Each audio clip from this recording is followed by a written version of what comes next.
எப்போதும் உங்கள் திருப்பதி யானை பற்றி சொல்லுவீர்களே, இப்போது அவன் எங்கே அப்படின்னு மகனே கேள்வி கேட்க மனம் கலங்கி மன்றாடும் தந்தையின் கையில் நண்பர் கொடுத்துவிட்ட திருப்பதி பிரசாதத்தை வேலைக்காரன் கொண்டு தருகிறாரு. பிரசாதம் சுற்றி வந்திருக்கும் பேப்பரில் தங்களுக்கு வேண்டிய குழந்தை கிடைத்து விட்டதாகவும் தாங்கள் பர்மா திரும்புவதாகவும் யுவான்சன் தம்பதிகளின் பேட்டியும் குழந்தை பாபுவுடன் நிற்கும் புகைப்படமும் வெளியாகியிருக்குது. அவர்கள் திருச்சியிலிருந்து சென்னைக்கு விமானத்தில் சென்று அங்கிருந்து பர்மா செல்வதையும் அறிந்து கொள்ளும் சந்துரு மற்றும் லக்ஷ்மி மதுரையிலிருந்து விமானத்தில் திருச்சி சென்று விமான நிலையத்தில் அந்த தம்பதிகளை சந்தித்து உண்மையை சொல்லி குழந்தையை வாங்கிக் கொள்கிறார்கள். ஆனால் யுவான்சனின் மனைவியோ குழந்தையை பிரிய மனமில்லாமல் தான் பர்மா வரவில்லை அப்படின்னு கதறி அழ, அவளுடைய நிலை கண்டு பொறுக்காமல் லக்ஷ்மியே அவளிடம் குழந்தையை கொடுத்துடுறாங்க. அவர்கள் விமானத்தில் சென்று விடுகின்றனர். சென்னை திரும்பும் சந்துரு லக்ஷ்மி தம்பதியினர் குழந்தையை மறக்க முடியாமல் தவிக்க, அப்போது யுவான்சன் தம்பதியினர் குழந்தை பாபுவுடன் வீட்டுக்கு வராங்க. மீண்டும் ஒரு மகிழ்ச்சியான திருப்பத்துடன் படம் நிறைவு பெறுகிறது.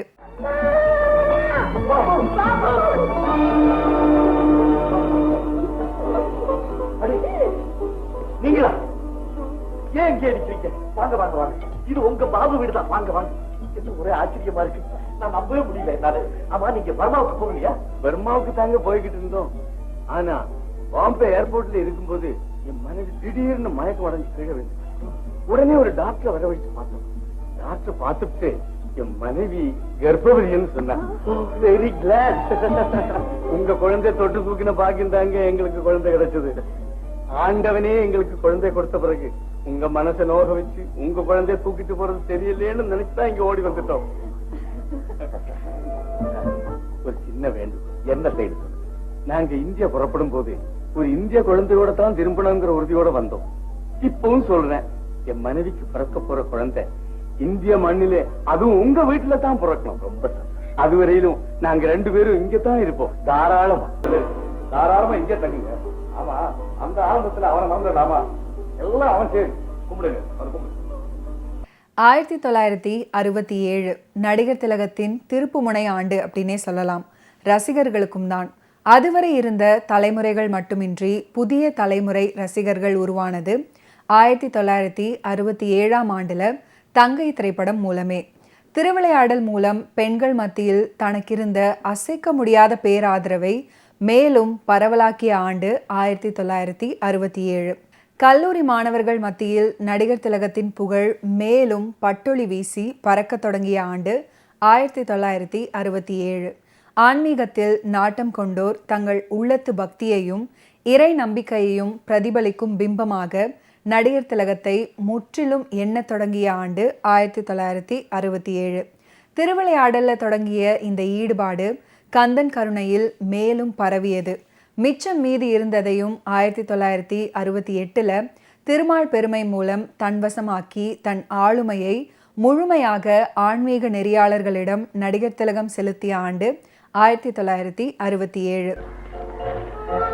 முரளி, நீ சொன்னது மாதிரியே நான் எதிர்பார்க்கவே இல்லை. என்ன ஒரே பார்வையில என் உடலெல்லாம் மின்சாரம் பாய்ஞ்ச மாதிரி, அந்த ஒரே பார்வையில என் உள்ளத்துல இவ்வளவு புரட்சிகரமான மாறுதல் ஏற்படும். முரளி, அவ பார்த்ததுல இருந்து இதுவரைக்கும் நானா இப்படி ஆயிட்டுன்னு எனக்கே ஆச்சரியமா இருக்கு. இதுல ஆச்சரியம் ஒண்ணு இல்லடா, ஜெனுயின் லவ்ங்கிறது இதான்டா. உண்மையான காதல்ங்கிறது ஒரே பார்வையில தான் ஏற்படும். கல்லூரி காதல் மட்டுமல்லடா, காவிய காதலும் இதே கேஸ் தான். ராமாயணத்துல ராமன் சீதை ஃபர்ஸ்ட் மீட்டிங்க பத்தி கம்பன் என்னடா சொல்றான்? அண்ணனும் நோக்கினான் அவளும் நோக்கினாள், அங்க பிடிச்சிருச்சு. தமிழகத்தில் திராவிட இயக்கம் தன் கொள்கைகளை திரைப்படம் அப்படின்ற வலிமையான ஊடகம் மூலமாக பரப்பி வந்த காலத்தில் அதற்கு மாற்றாக அதே ஊடகத்தை பயன்படுத்த காங்கிரஸ் முயற்சிக்கவில்லை. ஆனால் கடவுள் மறுப்பு கொள்கையை மட்டும் எதிர்த்து அதற்கு மாற்றாக இறை நம்பிக்கையை ஊட்டும் கதைகளை திரைப்படம் வாயிலாக மக்களுக்கு சொன்னவர் AP நாகராஜன். அப்படின்னா அதே பாதையில் பயணம் செய்தவர் KSG. அப்படி அசைக்க முடியாத கடவுள் நம்பிக்கையும் உலகத்திலே மிகவும் உயர்ந்த செல்வமாக கருதப்படும் மழலை பாக்கியமும் சேர்ந்த ஒரு கதை கிடைத்த போது பேசும் தெய்வம் பிறந்தது. ரசிகர்களையும் மகிழ்ச்சிப்படுத்தக்கூடிய டைட்டில் அப்படின்ற வகையில் டபுள் ஓகே. 60களில் வந்த நடிகர் திலகத்தின் பெரும்பாலான படங்களை எடுத்துக்கொண்டால் அந்த கதாபாத்திரங்களை எல்லாம் நடிகர் திலகம் அனாயசமாக ஊதி தள்ளியிருப்பார். அந்த லிஸ்டில் பேசும் தெய்வம் சந்துருவிற்கும் இடம் உண்டு. இந்த படத்தில் வெகு இளமையாக சிக் என்று இருப்பார். முதல் பகுதியின் பாதி வரை ரொம்ப ஜாலியாக ரொமான்ஸ் பண்ணுவார். பத்மினியை பார்த்ததுக்கப்புறம் அந்த உணர்வை ஒரு தவிப்போடு நாகேஷிடம் சொல்லுவது, பத்மினியை அருகில் பார்த்தவுடன் சொல்ல நினைத்து வார்த்தையாக வராமல் தடுமாறுவது, அத்தான் உதவியோடு கல்யாணத்தை முடிப்பது வரை அந்த மூட் நிலை கொள்ளும்.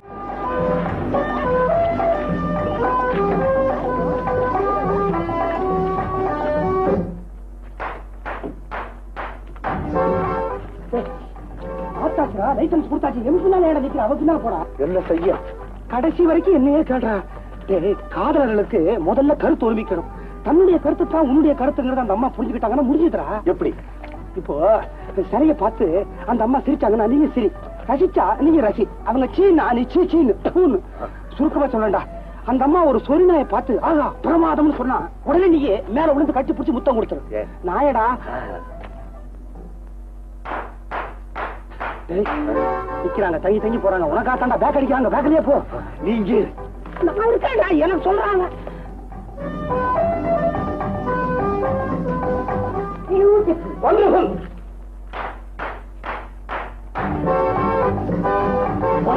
போடா போடா, பின்னாலே போடா, ஓடுறா ஓட்டா.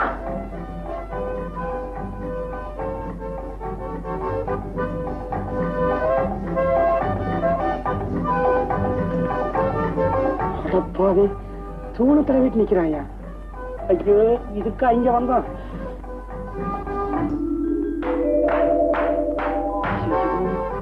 அத ரசிக்கிற மாதிரி இவனையும் ரசியும் சொல்லி கொடுத்த. அந்த அம்மா முந்தாடி போட்டா இவன் என்ன சும்மா? ஏதே உனக்கு ஏதா முந்தாடி?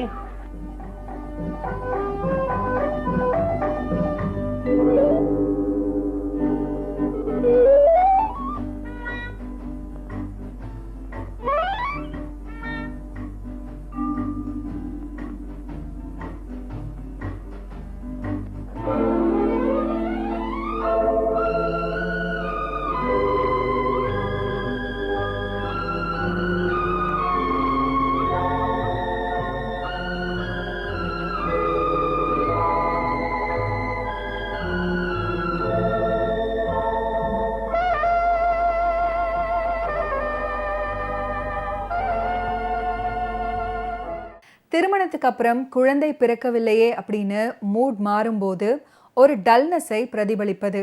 பிறக்க போகும் குழந்தையை தருகிறேன் அப்படின்னு சொன்னதும் வேலைக்காரிக்கு விழுந்து விழுந்து பணிவிடை செய்வது.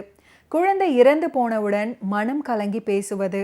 தனக்கே குழந்தை பிறந்தவுடன் வரும் அந்த சந்தோஷம். குழந்தையை கல்யாணத்திற்கு கூட்டிக் கொண்டு போகிறேன் அப்படின்னு சொன்னவுடன் பத்மினி குழந்தையை எப்படி பார்த்து கொள்ள வேண்டும் அப்படின்னு ஒவ்வொன்றாக சொல்ல சொல்ல அவருடைய முகபாவம், சட்டென்று வரும் கோபம், உடனே மனைவியின் மனநிலையை புரிந்து கொண்டு இயல்பான பேச்சுக்கு திரும்புவது. கல்யாணத்துல சீட்டு கச்சேரியில் மூழ்கியவர்கள் எப்படி இருப்பார்களோ அதை அப்படியே வெளிப்படுத்துவது. குழந்தையை காணோம் அப்படின்னு சொன்னதும் சாதாரணமாக இருக்கும் அந்த முகம், அந்த பேச்சு எல்லாம் கொஞ்சம் கொஞ்சமாக மாறுவது. ஊருக்கு வந்ததுக்கு அப்புறம் பத்மினி கிட்ட உண்மையையும் சொல்ல முடியாமல் பொய்யும் சொல்ல முடியாமல் தவிப்பது. கொடைக்கானல்ல பள்ளிக்கூடத்திற்கு வெளியிலிருந்து குழந்தையை பார்த்துவிட்டு பத்மினி அது ஏன் பாபு இல்லை அப்படின்னு சொன்னவுடன் சும்மா சொல்லாத அப்படின்னு சத்தம் போட்டுவிட்டு பத்மினியின் நேரடி பார்வையை தாங்க முடியாமல் மெல்லிய குரல்ல நல்லா பாரு அப்படின்னு திரும்பிக் கொள்வது. இப்படி சொல்லிக்கிட்டே போகலாம்.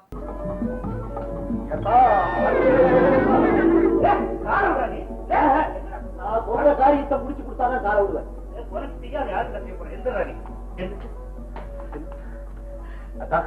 நான் ஒரு பொண்ணை காதலிச்சுட்டேன். நீயா வந்து கல்யாணம் பண்ணிக்கிறேன்னு சொன்ன உடனே எப்படித்தான் இருக்குன்னு நினைச்சேன். நம்ம பொண்ணு யாரு? தாய் பேப்ப இல்லாத பொண்ணு தான். அனாதை இல்ல, ஒரு தாத்தா இருக்கிறாரு, பேரு லட்சுமி. அழகுன்னா அழகு, லட்டு மாதிரி. குணம் தங்கமான குணம். அதை பத்தி நீ சொல்லாத, நான் பாக்குறேன்.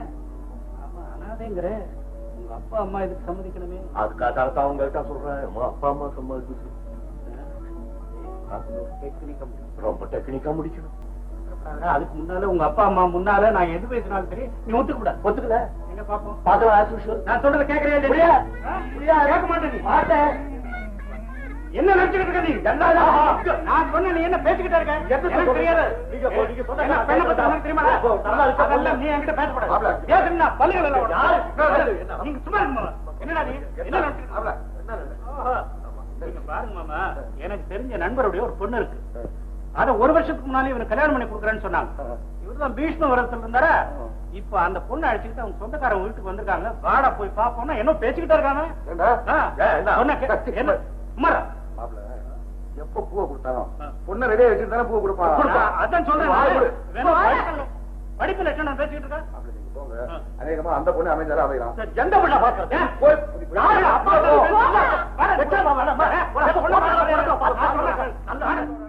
பேசும் தெய்வம் திரைப்படத்தில் இடம்பெற்ற மற்றொரு அற்புதமான பாடல் தான் அழகு தெய்வம் மெல்ல மெல்ல அப்படின்ற பாடல். இந்த பாடலை டிஎம்எஸ் அவர்கள் அற்புதமாக பாடியிருப்பார். இதில் ராஜ உடையில் வரும் நடிகர் திலகம் முதல் சரணத்தில் இளநீரை சுமர்ந்து நிற்கும் தென்னை மரமல்ல அப்படின்ற வரியின் போது ஒரு சின்ன நடை நடப்பார். நான் முதலில் இந்த படத்தை பார்த்தது ஒரு மறு வெளியீட்டின் முதல் நாள். ஆழியிலே பிறவாத அலைமகளோ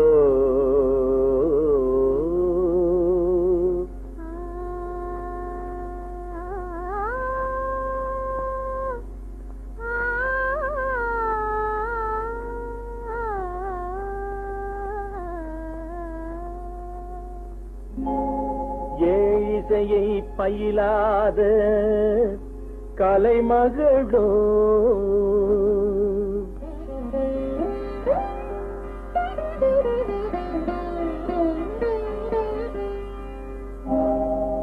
ஊழி நடம் புரியாத மலைமகளோ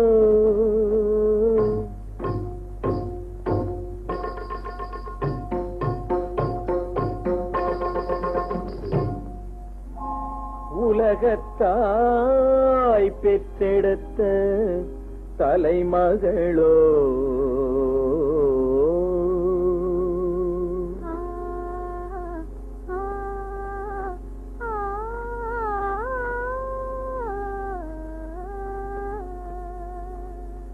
அழகு தெய்வம் மெல்ல மெல்ல அடியெடுத்து வைத்ததோ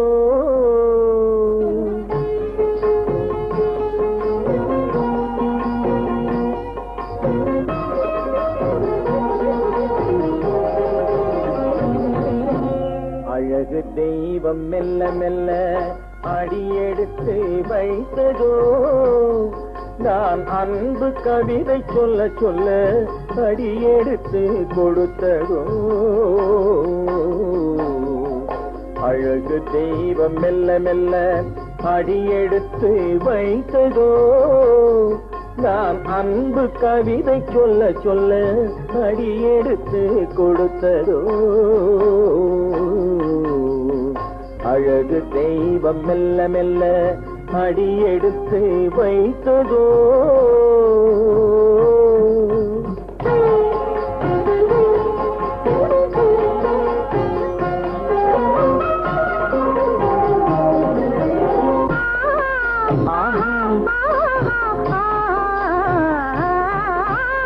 இளநீரை சுமந்திருக்கும் தென்னை மரம் அல்ல மழை மேகம் குடை பிடிக்கும் குளிர் நிலவும் அல்ல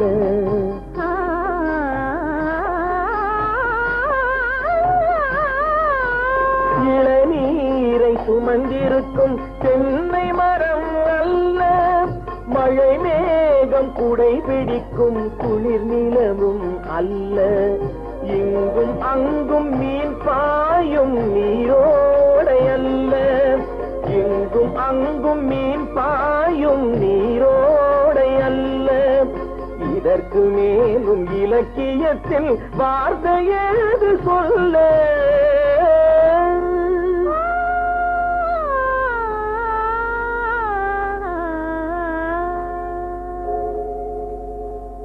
அழகு தெய்வம் மெல்ல மெல்ல அடியெடுத்து வைத்ததோ, நான் அன்பு கவிதை சொல்ல சொல்ல அடியெடுத்து கொடுத்ததோ. அழகு தெய்வம் மெல்ல மெல்ல அடியெடுத்து வைத்ததோ.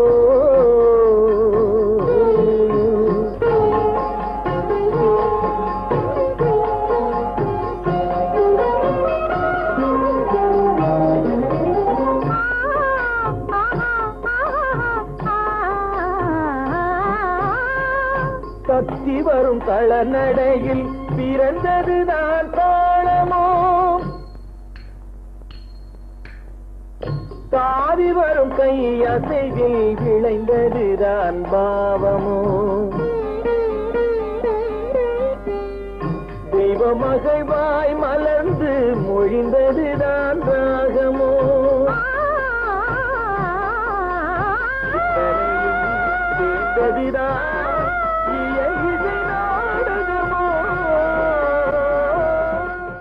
குழந்தையை கணவனுடன் தனியாக அனுப்பி வைக்கும் காட்சியில் பயமும் துடிப்பும் சிறு கோபமும் கலந்து நடித்து பத்மினி அவர்கள் தன் பழைய புகழை நிலைநாட்டிக் கொள்கிறார். குழந்தையை தூங்க பண்ணும் போது பக்கத்தில் விட்டுக்கொண்டு அவன் கையில் உங்கள் மேல் துண்டை கொடுத்து விட்டால் என் முந்தானையை பிடித்து கொண்டிருப்பதாக நினைத்து கொண்டு தூங்கி விடுவான் அப்படின்னு சொல்லும்போது புத்திர வாஞ்சையை அதி அற்புதமாக வெளிப்படுத்துவாங்க. குழந்தையை உயிரோடு பறிகொடுத்துவிட்டு ஊர் திரும்பியதும் கட்டிய மனைவியிடம் அதை பற்றி பேச முடியாமல் விம்மி வெடிக்கும் காட்சியில சிவாஜிக்கே உரிய சிறந்த நடிப்பு சுடர் விட்டு பிரகாசிக்கும். எல்லாம் ரெடி ஆயிடுச்சா? ஓ, எல்லாம் ரெடியா வச்சிருக்கேன். பாருங்க, உங்களுக்கு வேண்டிய துணிமணி எல்லாம் கீழே வச்சிருக்கேன். குழந்தைக்கு வேண்டியது மேல வச்சிருக்கேன். தெரியுது. நான் ஒண்ணு சொல்றேன், கவனமா கேட்டுங்க. இது கிரேப் வாட்டர். ஆமா, காலையில குளிப்பாட்டினதும் ஒரு ஸ்பூன் அத்தை கிட்ட சொல்லி கொடுத்துட்டு சொல்லுங்க. சாதாரணமா சொல்லுவீங்க, லேசில குடிக்க மாட்டான். குடிக்கலன்னா பட்டை கழட்டி விட மாட்டான். நானும் அங்க இல்ல, புள்ளைய பட்டை கட்ட போறீங்களா? நான் அனுப்ப மாட்டேன். இது பாருங்க, இது சாணி. தூங்குறதுக்கு முந்தி ஒரு ஸ்பூன் வெந்நீர்ல கலக்கி கொடுத்துருங்க. கொடுப்பீங்களா? ஞாபகமா கொடுப்பீங்களா? அத பாருங்க, இதான் பிஸ்கட். அழுதானா 2 பிஸ்கட் கொடுங்க. என்ன ஒரு மூளை இருக்கா? பிஸ்கட் வரைக்கும் எடுத்துட்டு போணுமா? அங்க அம்மா வாங்கி வச்சிருக்க மாட்டாங்க. ஐயோ, இதுதானுங்களே அவன் பிரியமா சாப்பிடுவான். வேற ஏதாவது கொடுத்தீங்க தூக்கி எறிஞ்சிரும். சரி, இதே கொடுக்க சொல்றேன். சொல்றீங்களா? சொல்றேன். இது ஆயிப்போச்சு. இது ஆயிப்போச்சு. இது சரி, போகும்போது ஒரு லாரி நிறைய வாங்கிட்டு போறேன். போதுமா? சரி. அப்புறம் என்ன? லாரி, ஏரோப்ளேன் எல்லாத்தையும் உள்ள வச்சு நீ உட்காந்து ஒன்னையும் தூக்கிட்டு போறேன். நீ போர் அடிக்கிறப்ப நிறைய டைம் இருக்கு. நல்ல யோசனை பண்ணி சொல்லு. நல்ல யோசனை பண்ணி சொல்லு. டிரைவர் வந்து தொலைப்பா, எடுத்துட்டு போ. அங்க கூட்டிட்டு போய் போட்டு. ஞாபகம் வந்துருச்சுங்க. என்ன? எங்க கலெக்டர் வீட்டு கல்யாணம் தான் கூட்டம் எக்கச்சக்கமா இருக்குமில்ல? எக்கச்சக்கமா ஊரே திரண்டு இருக்கும். அதுக்கு என்ன இப்போ? அதனாலதாங்க புள்ள எல்லார் கண்ணிலும் படாம கொஞ்சம் என்ன முடியற காரியமா? கல்யாணம் விடுனா 4 பேர் பார்க்கதான் செய்வாங்க. புள்ளைய கூட போட்டா கவுக்க முடியும்? கூடுமானவர்களும் பாருங்க. முடியாது. முடியாதுதான், முடியாது. கஷ்டம் தான், கஷ்டம். ஏன் இந்த தொந்தரவு? சாயங்காலமான அத்தை கிட்ட சொல்லி ஒரு திருஷ்டி சுத்தி போட்ட சொல்லுங்க. நான் சொன்னாலும் சொல்லாட்டி போனாலும் அந்த அம்மா அதை செய்யதான் போறாங்க. அவங்க செய்வாங்க. இருந்தாலும் நீங்க ஒரு ஞாபகப்படுத்துறேன்.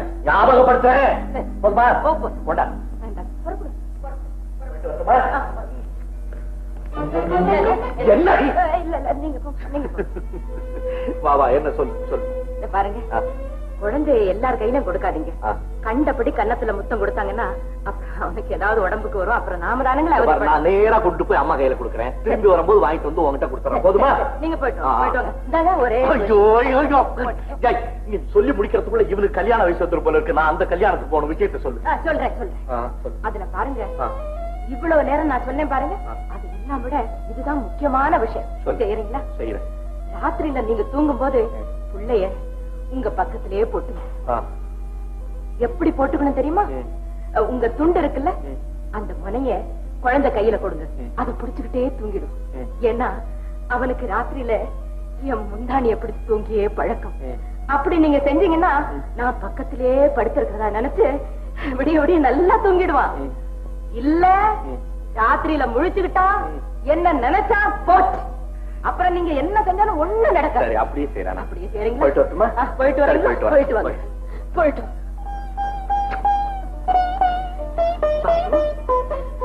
அப்பா கூட போயிட்டு வரியாப்பா? அங்க போன உடனே பாட்டி உன்னை தூக்கிக்கும், உனக்கு வேணுங்கிறதெல்லாம் வாங்கி கொடுக்கும். அம்மாவை கேட்க கூடாது. அம்மாவை நினைச்சு அழுதி என்ன, அம்மா அங்க வர முடியாதுடா, அம்மா இங்கதான் இருக்கும். அழக்கூடாது, அம்மாவை கேட்க கூடாது. டிரைவர், பெட்டி எடுத்து உள்ள வையே.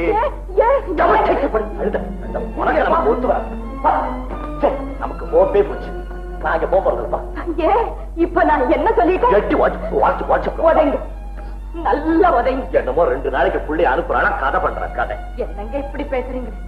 எவ்வளவோ வருஷத்துக்கு அப்புறம் பிறந்து எத்தனையோ கண்டத்துல இருந்து தப்பி பொழைச்சது நம்ம புள்ள. அவனை பெற்றதுக்கு அப்புறம் இப்பதானுங்களே முதல்ல அவனை தனியா பிரிச்சடப்புறேன். அதை நினைக்கிறப்போ என் மனசெல்லாம் என்னமோ கலந்து அடிச்சு ஏதோ பைத்தியக்காரத்தனமா உளறிட்டு நீங்க இப்படி கோச்சிட்டீங்கன்னா அப்புறம் நான் வேற யார்கிட்ட போய் சொல்றேன்? சிச்சி பைத்தியம், இதப்பா இப்போ ஒண்ணு கெட்டு போகல. இவனை பிரிஞ்சு தைரியமா தனியா இருப்பேன்னா சொல்லு, எடுத்துட்டு போறேன். இல்லாட்டி போனா இங்கேயே விட்டுட்டு போயிடுறேன். நீங்க நான் உண்மையாதான் சொல்றேன், கோச்சிட்டு சொல்ல. எடுத்துட்டு போட்டுமா? தைரியமா இருப்பேன். தைரியமா இருக்கு இல்ல? போயிட்டு வா. கொஞ்சம் கொஞ்சம் இருங்க.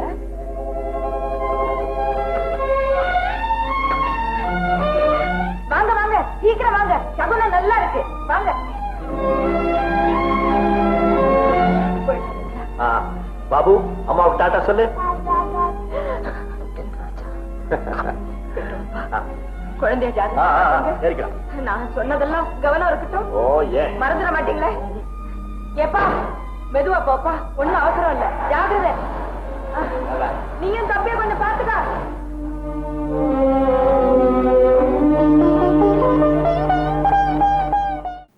ஓகே வியூவர்ஸ், இன்னைக்கு நிகழ்ச்சியில் நடிகர் திலகம் சிவாஜி கணேசன் அவர்களுடைய ஃபிலிம் கெரியரில் நடந்த பல இன்ட்ரெஸ்டிங்கான விஷயங்களை நம்ம பார்த்து தெரிஞ்சுக்கிட்டோம். மீண்டும் அடுத்தடுத்த எபிசோட்ஸில் சந்திப்போம். நன்றி, வணக்கம்.